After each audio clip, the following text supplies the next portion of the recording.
जय हिंद साथियों, मनोज कैड में आपका स्वागत है। आज की वीडियो में हम क्लास 11th के हिंदी इलेक्टिव जो पुस्तक है अंतरा भाग 1, आज हम इसके काव्य खंड के अध्याय 3 जो देव जी की रचना है पहला हंसी की चोट, आज हम इसकी व्याख्या करेंगे। साथियों, इससे पहले भी मैं क्लास 11th के अन्य अध्यायों के प्रश्न उत्तर और व्याख्या करा चुका हूं, तो आपने वीडियो अभी तक नहीं देखे हैं तो हमारे चैनल के प्लेलिस्ट में जाके वो सारी वीडियो देख सकते हैं। तो चलिए देर न करते हुए आज हम हंसी की चोट की व्याख्या करते हैं। अब देखिए ये पंक्ति है। अब इन पंक्तियों की हम व्याख्या करने से पहले हम इसकी थोड़ी बेसिक जानकारी ले लेते हैं, तब हम इसको और बेहतर ढंग से समझ पाएंगे। तो यह जो प्रस्तुत सवैया है वह रीतिकालीन कवि देव द्वारा रचित है। इसमें कवि ने गोपी की विरह अवस्था का अत्यंत मार्मिक चित्रण किया है।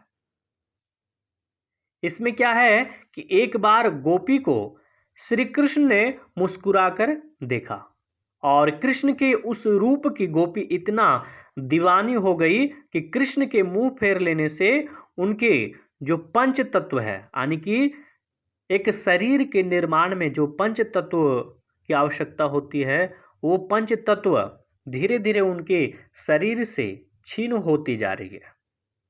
इसी का वर्णन अपने इन पंक्तियों के माध्यम से कवि ने किए हैं। तो चलिए देखते हैं पहला पंक्ति क्या है।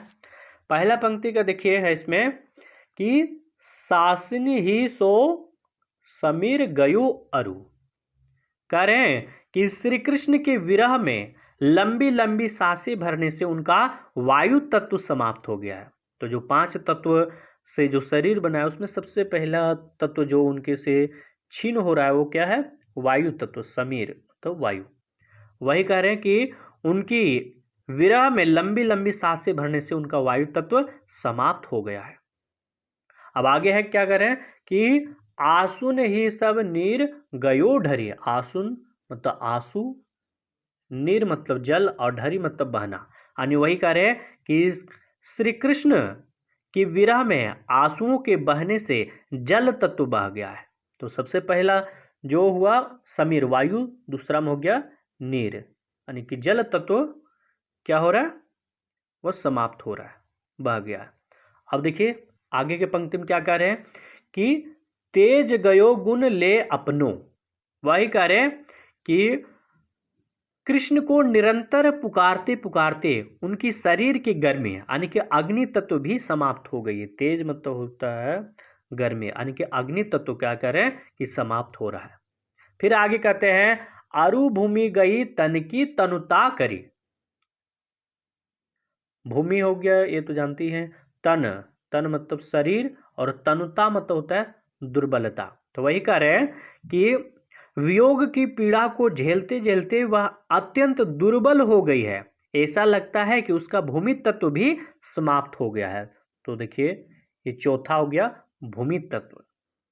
अब आगे के पंक्ति क्या कह रहे हैं कि देव जिये मिलबेही की आस की, आसहु पास आकाश रहियु भरी। अब कवि देव कहते हैं कि गोपी आगे कहने लगी कि कृष्ण की मिलन की आशा में आकाश तत्व ही शेष रह गया है। वही कह रहे कि श्री कृष्ण की मिलने में सिर्फ आकाश तत्व ही शेष रह गया, यानी कि पंच तत्वों से निर्मित शरीर में से केवल एक तत्व मिलन की आशा में शेष बचा हुआ है। अब आगे के पंक्ति देखिए क्या कहता है, जा दिन ते मुख फेरी हरे हंसे।